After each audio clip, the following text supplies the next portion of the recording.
ya mashangazi hawanaga UTI kama watoto wa Emily.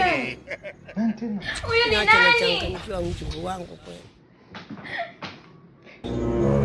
Umekosa mtoto kunisoma mtu mimi na mzungu.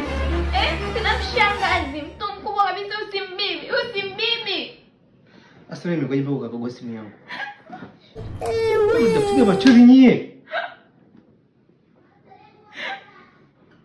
Una analipa kodi, analipa nguo za kuvaa, kila kitu ngoni unaondo na analipa kila kitu. Nikuulize, sikupia nawe? Kwa kitu mmoja kosa. Asa unachojiuliza nini? Asa ndo unichiti na mzungu baby, kweli? Wewe unapata mahitaji.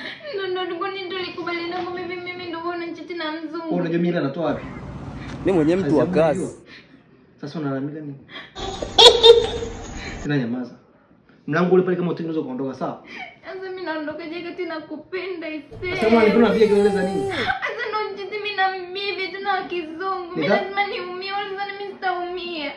Wewe unataka tuishije? Mimi nataka uishi wewe na mimi tu basi. Ni mimi na wewe tu basi. Sitaki mtu mwingine. Unataka tule makande hapo? Sikia usinisumbue. Kwani mimi umeanza kuyabangaza sasa hivi. Usitaki niamsha msikia. Wewe. Utaki unaondoka sawa? Kesi ishakuwa ngumu huku. Basi utaipitia mzungu. Wewe. Tena tajika wallpaper. Tume. Mbona feti? Mbona sasa unaona aibu? Toa basi. Unaniogopa? Sikia sasa mimi nakuoga. Usikie. Kishoka kuoga na utaingia bafuni. Sawa. Feti. A few moments later.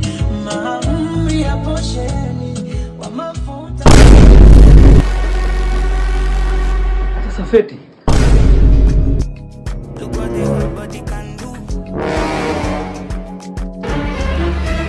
Sio basi.